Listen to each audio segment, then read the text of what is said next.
అందరికీ నమస్కారం. Welcome to our channel. ABN Radhakrishna మాటలు తీవ్ర దుమారాన్ని రేపాయండి. చాలా అసలు ఆలోచిస్తే అసహ్యంగా, జుగుప్సాకరంగా, దరిద్రంగా అనిపిస్తున్నాయండి ఆ మాటలు. అంటే ఒక సభ్య సమాజంలో ఒక అత్యంత పవిత్రమైన వృత్తి అయిన జర్నలిజంలో ఉంటూ, ఒక జర్నలిస్ట్‌గా లేకపోతే ఒక పత్రిక యజమానిగా, ఒక ఛానల్ యజమానిగా ఉంటూ, ఒక పార్టీ వ్యక్తుల గురించి అతని పొలిటికల్ లైఫ్ కూడా లేదండి అతనికి.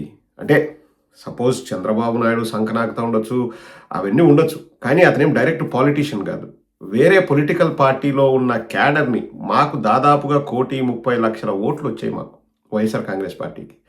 వారందరినీ పట్టుకొని భార్యలను మీ భార్యలు కాదు చెల్లెలు అంటే చెల్లెల్లాగా మేము ఫీల్ అయ్యి మళ్ళీ ముస్తాబు చేసి పెళ్ళిళ్ళు కూడా చేస్తామంటే అసలు ఆ టైప్ ఆఫ్ థాట్ ఎందుకు వస్తుందండి ఒక జర్నలిస్ట్కి?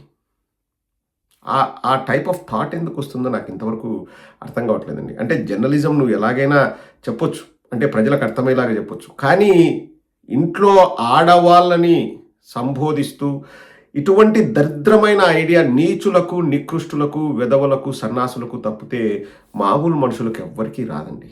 అసలు ఆ మాట విన్న తర్వాత నేను షాక్ అయ్యా. నేను అంటే ఒక సెకండ్ ఆలోచించా. మనం ఎటువంటి సమాజంలో బ్రతుకుతున్నాం? రాజకీయాలను పక్కన పెట్టండి. Leave the politics aside. ఎందుకంటే పాలిటిక్స్ అన్నవి ప్రజలకు మంచి చేయడం కోసం చేసే ఒక వ్యవస్థ అది. విమర్శలు ప్రతి విమర్శలు చేసుకుంటాం. ఎంతవరకు విమర్శలు ప్రతి విమర్శలు చేసుకుంటాం? మీరు చేసే పని బాగుంది, లేకపోతే మీరు చేసే పని బాలేదు, మీరు తప్పు చేస్తున్నారు, మేము కరెక్ట్ చేస్తాం, మీరు ఇది అనుకున్నారు అది రాంగ్, మా థాట్ ప్రాసెస్ కరెక్ట్. ఇట్లా రాజకీయాలు అన్నవి అవి కూడా ప్రజల పాయింట్ ఆఫ్ వ్యూలో రాజకీయాలు ఉంటాయండి. కానీ ఒక పత్రికను నడిపే వ్యక్తి వైఎస్ఆర్ కాంగ్రెస్ పార్టీ ఇంట్లో ఆడవాళ్ళని అంత నీచంగా మాట్లాడాలని ఆ ఆలోచన ఎందుకు వచ్చిందో నాకు ఇంతవరకు అర్థం కావట్లేదు. That shows his character. అతని మనస్తత్వం ఏంటి, అతని నడవడిక ఏంటి, అతని అంటే వాళ్ళ తల్లిదండ్రులు పెంచిన విధానం ఏంటి, అతని అప్బ్రింగింగ్ ఏంటి అన్నది తెలియజేస్తుందండి. మన దరిద్రము, దౌర్భాగ్యం అండి. నేను ఆంధ్ర రాష్ట్ర ప్రజలకి ఇదే నా చెప్పాలన్న తాపత్రయం, ప్రయత్నం కూడా ఇదే.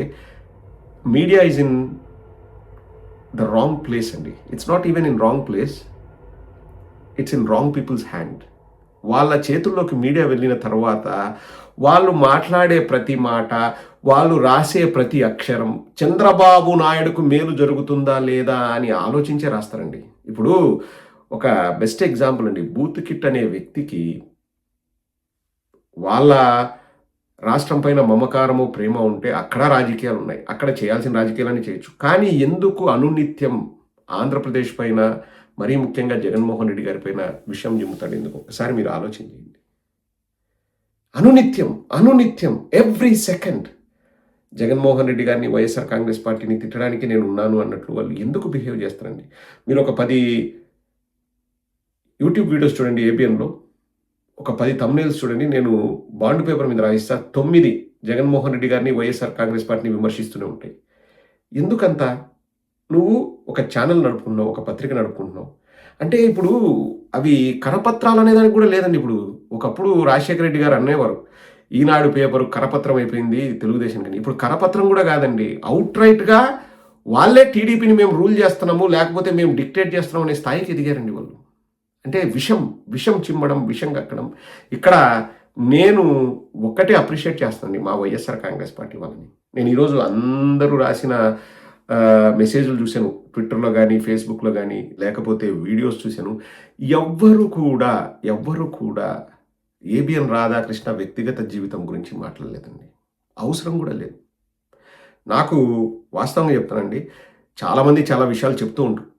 నాకు గత సంవత్సరం, 2 ఏళ్ళు, 3 ఏళ్ళుగా ఏబిఎన్ రాధాకృష్ణ చరిత్ర మొత్తం, అతని వ్యక్తిగత జీవితం గురించి నాకు పుంకాలుగా నాకు చాలా వార్తలు నాకు చెప్పారు.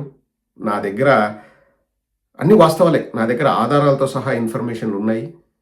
అండ్ చాలా విషయాలు చెప్పారండి అతని వ్యక్తిగత జీవితం గురించి. ఎట్లా ఎదిగాడు, ఎలా ఆంధ్రజ్యోతికి ఎండి అయ్యాడు, ఏ ఏ మార్గాల్లో అతను వెళ్ళాడు, ఎవరితో క్లోజ్ అయ్యాడు, ఈ విషయాలన్నీ కూడా నా దగ్గర ఉన్నాయండి. ఏ విధంగా వాళ్ళతో క్లోజ్ అయ్యాడు, క్లోజ్ అవ్వడానికి ఎవరెవరిని వాడుకున్నారు, ఎవరెవరిని యూజ్ చేసుకున్నాడు అన్న విషయాలు కూడా నా దగ్గర ఉన్నాయి. కానీ నేను ఏ రోజు కూడా నేను మాట్లాడలేదు. మాట్లాడాల్సిన అవసరం మనకు లేదు. ఎలా వచ్చాయి నీకు ఆస్తులు అని మనం ప్రశ్నిస్తాం. లేకపోతే ఎలా వచ్చింది నీకు ఆ పేపరు, ఎలా వచ్చింది ఛానల్ అని ప్రశ్నిస్తాం. అంతవరకు పెడతాం తప్పితే, ఇదిగో ఇలా వచ్చింది, ఈ వెధవ పనులు చేయడం వల్ల వచ్చింది, ఈ దరిద్ర పనులు చేయడం వల్ల వచ్చిందని మనం చెప్పం. ఎందుకంటే రాజకీయాల్లో అవి అవసరం లేదండి. ఎలా వచ్చింది అని మనం అడిగితే ప్రజల్లో ఆ ప్రశ్న వచ్చేలాగా మనం మాట్లాడగలిగితే ఎస్ వీఆర్ సక్సెస్ఫుల్. అంతేగాని ఇప్పుడు కొన్ని వాటికి మన దగ్గర ఆధారాలు ఉండవండి. ఎందుకంటే గతంలో జరిగిన వాటికి వాటికి ఆధారాలు ఉండవు. కానీ ఆ సందర్భంలో చూసిన వ్యక్తులు మనతో చెప్తారు. వాళ్ళే మళ్ళీ మా పార్టీ వాళ్ళు కాదు. పత్రికల్లో, టీవీలో పనిచేసిన వాళ్ళే మనకు ఫోన్లు చేసి, వాడు ఒక వెధవండి, వాడు ఇంత దరిద్రమైన పనులు చేశాడండి, దగులుబాజీ పనులు చేశాడండి, వాడు ఒక సైకిల్ మీద వెళ్ళి ఎక్కడ సికింద్రాబాద్లో అక్కడ ఆ బాక్సులు ఉంటాయండి, ఆంధ్రజ్యోతి, ఈనాడు బాక్సులు, అందులో నుంచి లెటర్లు తీసుకుని వచ్చి ఆఫీసులు ఇచ్చే ఉద్యోగం అండి వాడిది. ఎమ్మెల్యే క్వార్టర్స్లో కార్ షెడ్లో ఉండేవాడు. ఇవన్నీ కూడా చెప్పారు మనకి. ఇది 1% ఆఫ్ హిస్ పర్సనల్ లైఫ్. కానీ మిగతా అన్నీ కూడా మనకు తెలుసు. మనం ఎక్కడ కూడా మనం మాట్లాడలేదండి. ఎందుకంటే అవసరం లేదు. ఎవడి వ్యక్తిగత జీవితం ఎట్టబోతే మనకేంది, మనకు అవసరం లేదు. మనం ఎప్పుడు కూడా మాట్లాడలేదు, ఈరోజు కూడా మాట్లాడలేదు. కానీ ఈ సందర్భంగా నేను నారా లోకేష్ని ఒకటే ప్రశ్న అడుగుతున్నానండి.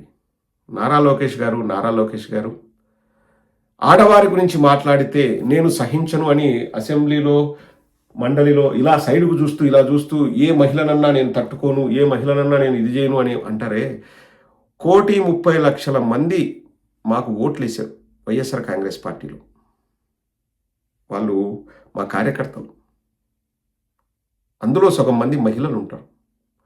మహిళల్ని ఇంత దారుణంగా మాట్లాడితే, మీ ఇంట్లో కూడా మహిళలు ఉన్నారు నారా లోకేష్ గారు, ఇంత దారుణంగా ఒక దాదాపు 40-50 లక్షల మంది ఆంధ్ర రాష్ట్ర మహిళల గురించి రాధాకృష్ణ అంత చీప్గా మాట్లాడితే మీ దగ్గర నుంచి రియాక్షన్ ఉండదా? ఎందుకు? మీకు సపోర్ట్గా మాట్లాడుతున్నాడు కాబట్టి రియాక్షన్ ఉండదా? జూనియర్ ఎన్టీఆర్ గారు తల్లిగారిని గురించి మాట్లాడినప్పుడు రియాక్షన్ ఉండదు.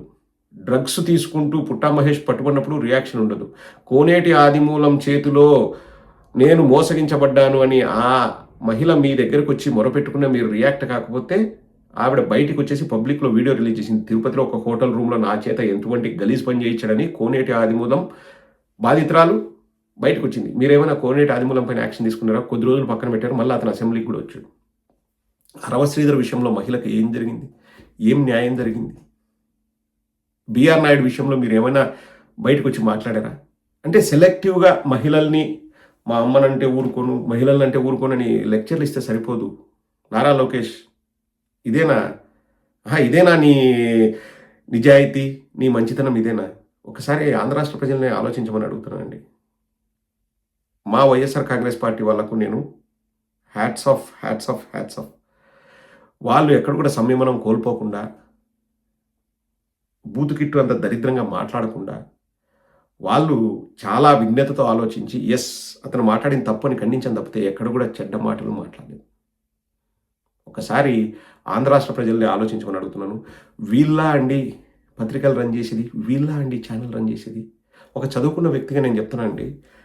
నేను చెప్తున్నాను కదా, ఏదో నేను మాట్లాడితే వైఎస్ఆర్ కాంగ్రెస్ పార్టీ వాళ్ళలాగా మాట్లాడుతుంది. It's not about politics, it's not about నీకు మంచిదే నాకు మంచిదే, it's not about power, it's all about ethics and principles, social responsibility మనకు ఉందా లేదా అన్నది ఒకసారి ఆలోచించుకోవాల్సిన అవసరం లేదా అండి?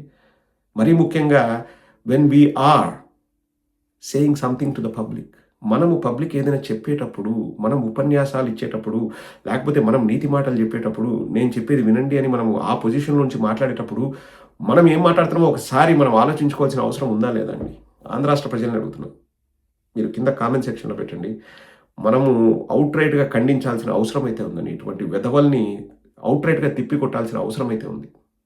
అండ్ వన్స్ అగైన్ సపోర్ట్గా నిలిచిన ప్రతి ఒక్కరికి, వైఎస్ఆర్ కాంగ్రెస్ పార్టీ కార్యకర్తలకి, న్యూట్రల్గా ఉన్న వాళ్ళకి ఇది తప్పు అని చెప్పిన ప్రతి ఒక్కరికి థ్యాంక్ యూ అండి.